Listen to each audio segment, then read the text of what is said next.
5000 वर्ष की तपस्या से ठाकुर जी नहीं मिले, 5 महीने की तपस्या में ठाकुर जी प्रकट हो गए। क्यों? क्योंकि ध्रुव की तपस्या में उत्कंठा बहुत थी, तड़प बहुत थी ठाकुर जी से मिलने की। स्वामी विवेकानंद ने पूज्य श्री रामकृष्ण परमहंस जी से जाकर के कहा, मुझे भगवान से मिलाओ। रामकृष्ण परमहंस बोले, 100 माला करके आओ, भगवान मिलेंगे। स्वामी विवेकानंद जल्दी जल्दी 100 माला करके आ गए। बोले, गुरुजी 100 माला हो गई, भगवान नहीं मिले मुझे। बोले, 1000 माला करो फिर मिलेंगे। 1000 माला जल्दी जल्दी कर दी। बोले, भगवान नहीं मिले। बोले, सुनो 5000 माला करो। 2-3 दिन तक लगे रहे महाराज, स्वामी विवेकानंद भगवान मिलेंगे, भगवान। 5000 माला हो गई, नहीं मिले। गुरुजी आप बता नहीं रहे, भगवान कैसे मिलेंगे? रामकृष्ण परमहंस लेकर के गए गंगा के तट पर और कहा, वस्त्र उतारो, डुबकी लगाओ। बोले, क्यों? बोले, भगवान से मिलवाता हूं तुमको। जैसे डुबकी लगाई तो विवेकानंद जी का सर डुबो दिया रामकृष्ण परमहंस ने। जैसे ही सर डुबोया तो छटपटाने लगे, व्याकुल हो गए। थोड़ी देर में जब हाथ हटाया तो बाहर आए, श्वास लेने लगे, पानी वानी पी गए थे, खांसने लगे। बोले, गुरुजी आपने क्या किया? मेरा सर क्यों डुबा दिया आपने? आपको पता है मुझे श्वास नहीं आ रही थी, मैं मरने वाला था। थोड़ी देर आप हाथ नहीं हटाते, मेरे प्राण निकल जाते। रामकृष्ण परमहंस बोले, तुम क्यों छटपटा रहे थे भीतर? किस चीज की कमी लग रही थी? बोले, श्वास की कमी लग रही थी। बोले, ऐसी छटपटाहट जब कृष्ण की प्राप्ति के लिए होगी तब ठाकुर जी मिलेंगे। जैसी छटपटाहट तुमको वायु के लिए, जैसी छटपटाहट हम आप सबको भोजन की, जैसी छटपटाहट व्हाट्सएप खोलने की, फेसबुक चलाने की, फोटो खिंचाने की, अरे कुछ नहीं करना। ये छटपटाहट हमारे अंदर है, लेकिन है किसके लिए? सांसारिक भावों के लिए। वही छटपटाहट, वही व्याकुलता, वही स्थिति यदि ठाकुर जी के लिए हो जाए तो उद्देश्य पवित्र है। यहां पर बैठे आप सब में अधिकतर, ठीक है सबका होगा भाव, लेकिन किसी का यह भाव नहीं होगा कि 6 दिन के इस भागवत के प्रसंग में मुझे ठाकुर जी के प्रत्यक्ष दर्शन हो जाएं। ऐसे भाव से कोई बैठा है? नहीं बैठे तो अब बैठो। वृंदावन है भैया, यहां आप कथा सुनने आ गए हो, ये बहुत बड़ी श्री जी की कृपा है आपके ऊपर। मैं भी सुना रहा हूं, ये भी मेरे, हम कथा वक्ता जरूर हैं, लेकिन वृंदावन में ही कथा नहीं कह पाते, सब जगह कहते हैं।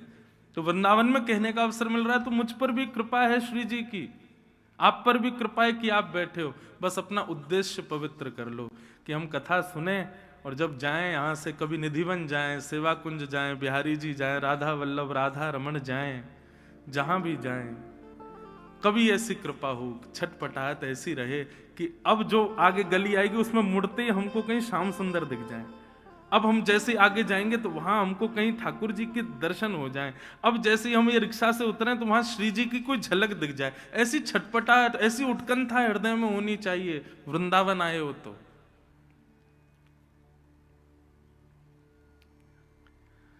उद्देश्य पवित्र रखो बंधुओं। श्रीमद् भागवत, मैं आपके सामने खुली बात कहूं, मैं कथाओं में भी कहता हूं, आप यदि धर्म, अर्थ, काम, मोक्ष या सांसारिक किसी कामना से कथा सुन रहे हैं, करा रहे हैं, आपकी वो कामना कभी पूरी नहीं होगी। श्रीमद् भागवत से केवल एक कामना रखो, और वो क्या है? इस त्रिभंग लली श्याम सुंदर हमें प्राप्त हो जाए, बस और कुछ नहीं चाहिए। निश्चित मानिएगा, हमारी बात पर विश्वास कर लीजिएगा, अन्य भाव आपके पूर्ण नहीं होंगे, लेकिन ठाकुर जी की प्राप्ति के लिए आपने एक कथा भी यदि श्रवण की तत्परता से, तो 7 दिन के अंदर ठाकुर जी की एक झांकी कहीं ना कहीं दिख जरूर जाएगी। और बता दें कैसे दिखेगी। सबसे पहले ठाकुर जी जब मन बनाते हैं किसी से मिलने का तो स्वप्न में आते हैं। सबसे पहले स्वप्न में दर्शन होता है ठाकुर जी का। स्वप्न में ठाकुर जी दिख जाएं, किसी से शेयर नहीं करना, किसी को बताना नहीं, कुछ नहीं, बस अपने हृदय में ही रखो, प्रसन्न हो जाना। हाँ, ठाकुर जी स्वप्न में आ गए, इसका मतलब ठाकुर जी हमको चुन चुके हैं मिलने के लिए। अब हमको और प्रयास करना है कि बस ये स्वप्न के ठाकुर जी प्रत्यक्ष आ जाएं। स्वप्न दर्शन के बाद अनुभव होगा, अनुभूति होगी, ऐसा लगेगा कि यहां ठाकुर जी हैं, यहां ठाकुर जी हैं। कोई पत्थर देखोगे उसकी आकृति में ठाकुर जी, बादल देखोगे तो उसकी आकृति में ठाकुर जी। हम हवाई जहाज में जब बैठते हैं तो खिड़की वाली सीट पे ही बैठता हूँ, तो हमारे पंडित जी बोलते हैं महाराज जी आप 5000 बार बैठ चुके हो फिर भी खिड़की पे ही क्यों बैठते हो? मैंने कहा मैं बादलों की आकृति देखता हूँ, कभी कभी ठाकुर जी दिख जाते हैं। उस आकृति में कभी कभी ऐसा लगता है शाम शाम कहीं दिख जाएं, इसलिए खिड़की की तरफ बैठता हूं कि आकृतियां वो देखता रहूं। हमारी हर स्थिति, हर भाव ऐसे हो जाए बंधुओं कि नकारात्मकता कहीं ना रहे। घर से निकलते ही छींकते हैं तो लोग पानी देते, पानी पियो, अशुभ है। नहीं, वैष्णवों के लिए कुछ अशुभ नहीं होता। जिसके चित्त में ठाकुर जी हैं उसके लिए सब चीज भावुक है, सब चीज अच्छी है। मीराबाई ने ब्याह के बाद कभी श्रृंगार नहीं किया, एक दिन श्रृंगार करके आई, परम सुंदर श्रृंगार किया और उसी दिन उनके पति की मृत्यु हो गई। लोग कहने लगे ये अशुभ है, आज श्रृंगार किया तो आज पति नहीं प्राण त्याग दिए। पर नहीं, वैष्णव की कोई भी क्रिया अशुभ नहीं होती। सांसारिक व्यक्ति की हर क्रिया में भय बना रहता, कुछ गड़बड़ी ना हो जाए, कुछ अशुभ ना हो जाए, कुछ गलत ना हो जाए। वैष्णव की कोई क्रिया गलत नहीं होती, उसकी हर क्रिया में सकारात्मकता होती है। इसलिए भैया और कोई उद्देश्य मत रखो, श्रीमद् भागवत जी से एक ही चीज मांगो कि बस हमको ठाकुर जी मिल जाए। 2024 का एक ही प्रण ले लो, आप कहीं भी जाओ, कुछ भी मांगो, कुछ भी करो, जो भी आपके मन में है। पर अब 2024 में हमारी कई एक बात मानना, किसी भी तीर्थ में जाओ, धाम में जाओ, कोई अनुष्ठान कराओ, संकल्प करो, कुछ भी करो, हर जगह एक ही कामना करो, बस श्याम सुंदर हमको मिल जाए, एक बार मिल जाए। ठाकुर जी हमको एक बार दर्शन दे दें बस। तो स्वप्न दर्शन, फिर अनुभव दर्शन, अनुभूति होगी, आकृतियां कुछ भी होंगी, आपको दिखेगा कि नहीं ये तो ठाकुर जी हैं। ये देखो ना, ऐसा लग रहा है कि श्याम सुंदर खड़े हैं, बंशी बजा रहे हैं, ऐसी आकृतियां दिखेंगी। और तीसरा होगा प्रत्यक्ष दर्शन, ठाकुर जी आके सामने खड़े ही हो जाएंगे, फिर आंखें मीड़ना, नोचना, देखना कि हाँ नहीं मैं उठा ही हुआ हूं, ठाकुर जी खड़े सामने। स्वप्न दर्शन प्रथम सिद्धि है भगवत प्राप्ति की। तो बस उद्देश्य शुद्ध रखो। श्याम सुंदर सदा हमको प्यारे रहे, हम उन्हीं के रहे, वो हमारे रहे। श्याम सुंदर सदा हमको प्यारे रहे, हम उन्हीं के रहे, वो हमारे रहे। श्याम सुंदर सदा हमको प्यारे रहे, हम उन्हीं के रहे, वो हमारे रहे। श्याम सुंदर सदा हमको प्यारे रहे, हम उन्हीं के रहे, वो हमारे रहे। हम उन्हीं के रहे, वो हमारे रहे। हम उन्हीं के रहे, वो हमारे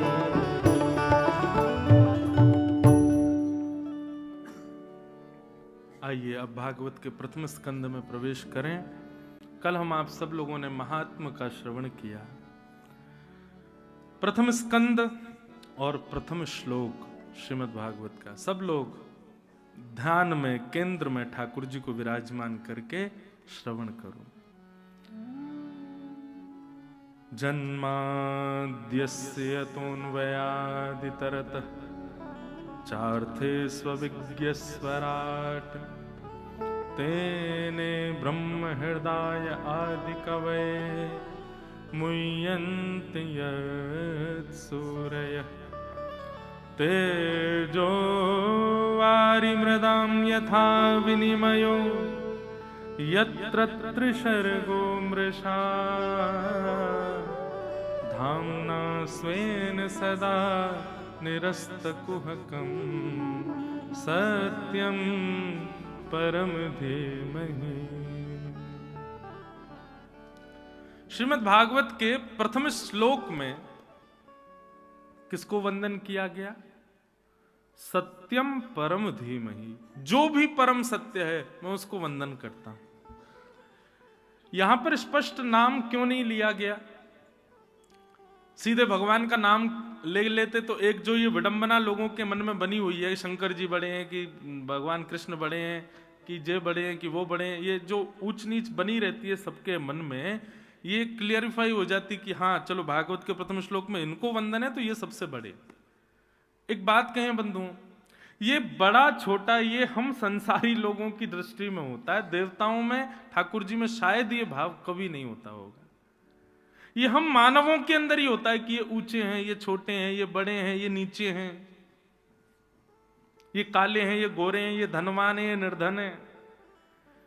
ठाकुर जी की दृष्टि में तो समत्व भाव होता है, सम। ये दृष्टि हमारी होती है कि हम ऊंच नीच देखते हैं। ठाकुर जी को इससे कोई अभिप्राय नहीं। बहुत सावधानी से सुनो। सत्यम परम धीमहि, यहां पर परम सत्य को वंदन किया गया।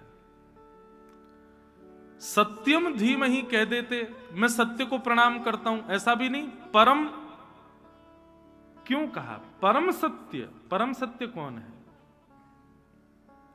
कलयुग केवल नाम आधारा, सुमिर सुमिर नर उतरे पारा। एक बात बहुत ध्यान से समझ लीजिए बंधुओं कि कलयुग में तीर्थ यात्राएं करना, बहुत मंदिरों में जाके दर्शन करना, ये इतना जरूरी नहीं है। कलयुग में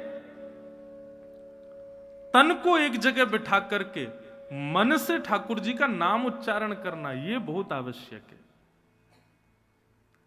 कलयुग में नाम की प्रधानता ज्यादा है, दर्शन की प्रधानता, ठाकुर जी के श्रृंगार की प्रधानता, ठाकुर जी के उत्सवों की प्रधानता ठीक है, करनी चाहिए जब समय मिले, जब अवकाश हो, पर सबसे ज्यादा प्रधान है ठाकुर जी का नाम स्मरण।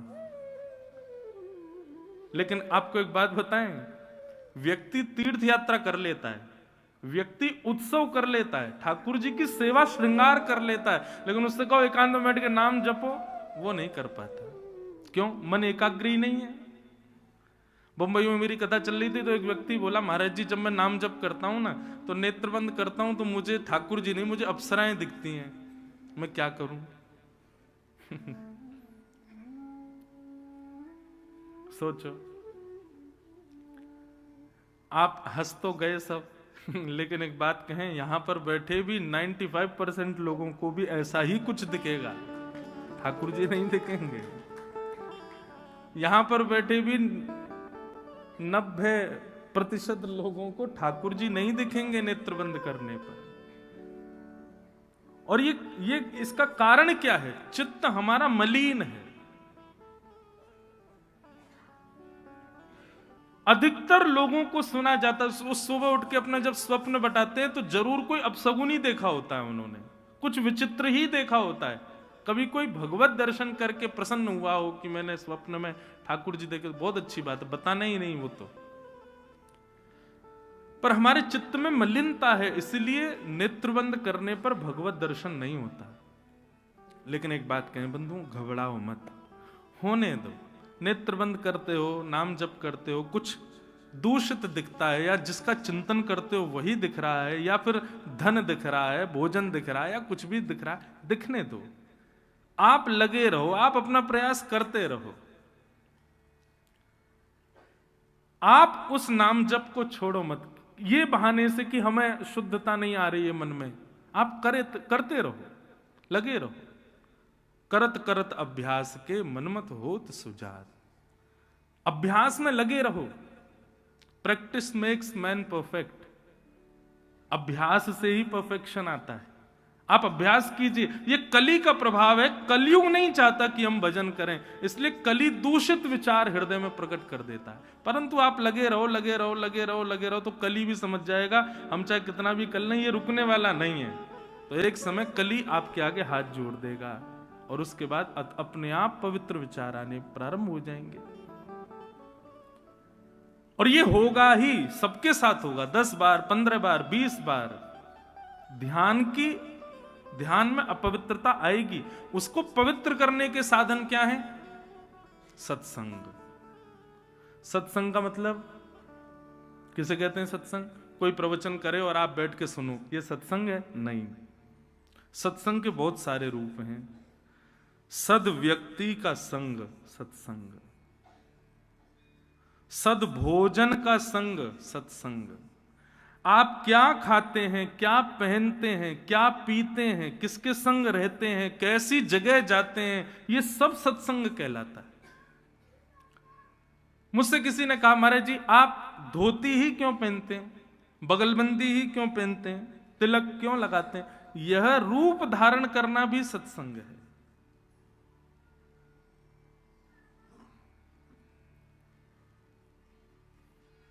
बाहर रोड पर कोई ठेले वाले ने कुछ चाट वाट बेच रहा हो, वहां आप लोग जाएंगे ना तो वो कुछ नहीं कहेगा, जैसा कहोगे बना के दे देगा। लेकिन धोती पहन के बगलबंदी पे तिलक लगाए हम जाएंगे ना तो हमसे वो 5 बार पूछेगा महाराज जी मैं थोड़ा साफ कर दूं, मैं थोड़ा हाथ धो लूं, ये पवित्र है, शुद्ध है, कोई दिक्कत नहीं। अरे और छोड़ो, फ्लाइट में जो एरोस्टेज भोजन परोसने आती है ना, वो सबसे पूछती है वेज नॉन वेज, लेकिन हमारा रूप देख के वो नॉन वेज तो बोलती ही नहीं है।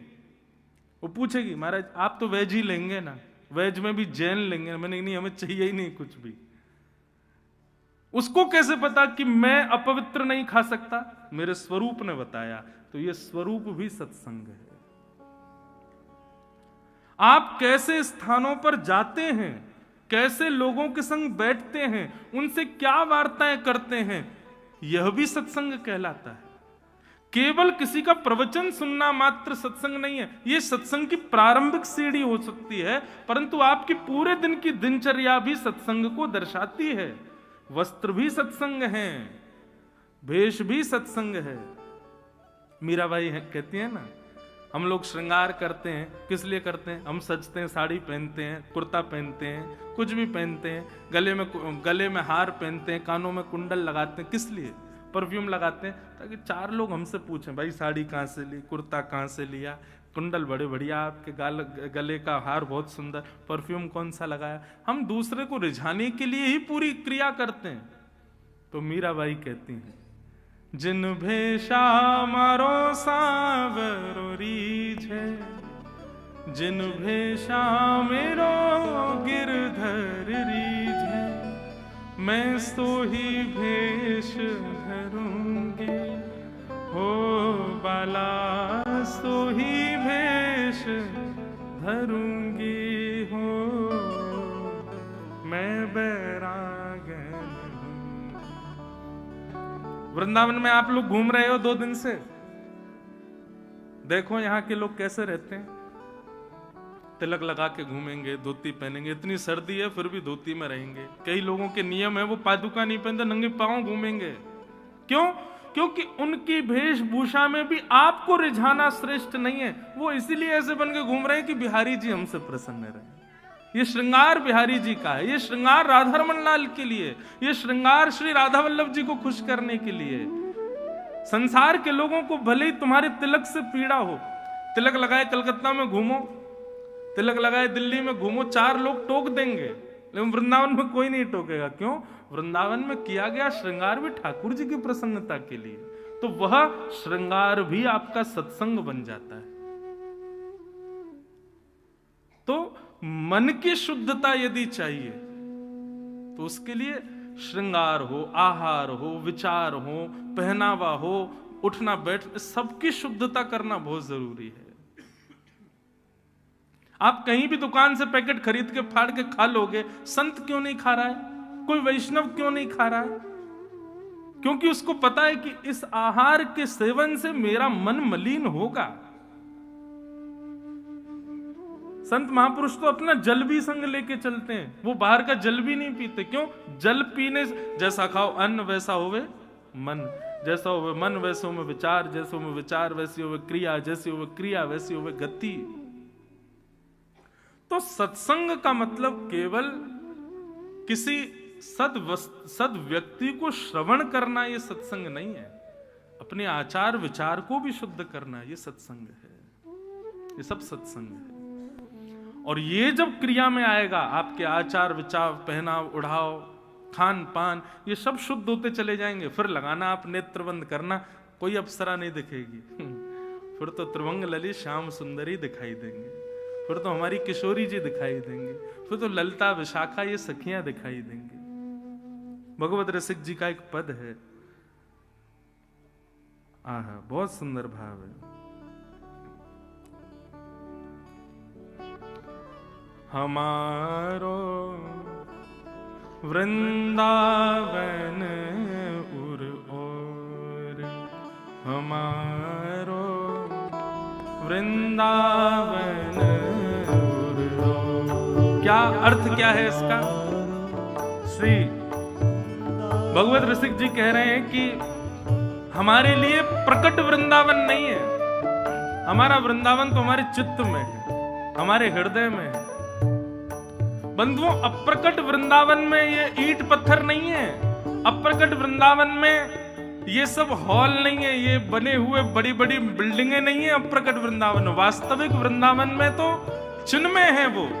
वहां पर वृक्ष भी राधा कृष्ण, वहां के वृक्ष वल्लरियां, वहां के कोई इमारत भी दिखे ना अप्रकट वृंदावन, तो वो भी श्याम सुंदर है।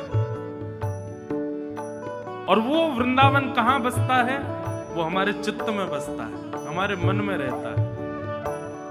हमारो वृंदावन उर और, हमारो वृंदावन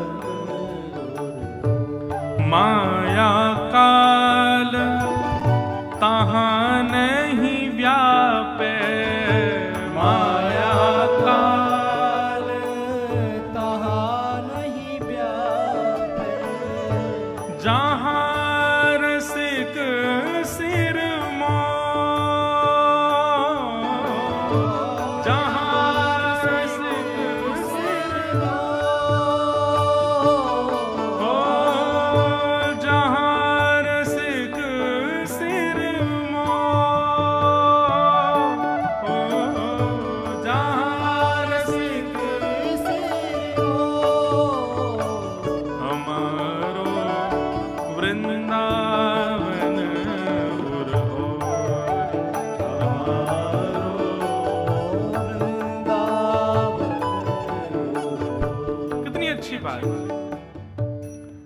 जहां पर पुलिस खड़ी हो वहां कोई चोरी कर सकता है? नहीं। जहां पर टीचर बैठा हो वहां बच्चे शैतानी कर सकते हैं? नहीं। ऐसे ही हमारे जीवन में जितने भी पाप आते हैं वो मन से आते हैं। यदि उस मन में श्रीधाम वृंदावन विराजमान हो जाए तो कभी कोई पाप आएगा? कभी नहीं आ पाएगा। यहां पर कह रहे हैं माया काल तहां नहीं व्यापे, जहां रसिक शिरमोर। बोले भैया तन से वृंदावन आ रहे हो, तन से वृंदावन में रह रहे हो, इसका कोई अभिप्राय नहीं है। तन को कहीं भी घुमा लो, तन जैसे यहां से बाहर जाएगा फिर बिगड़ जाएगा। इसलिए क्या करो, जितने समय के लिए वृंदावन आए हो प्रयास करो कि उतने समय में वृंदावन को चित्त में लेकर के चले जाओ। वृंदावन सदा चित्त में रहे तो वहां पर किसी भी प्रकार का पाप प्रवेश नहीं कर पाएगा। माया काल तहां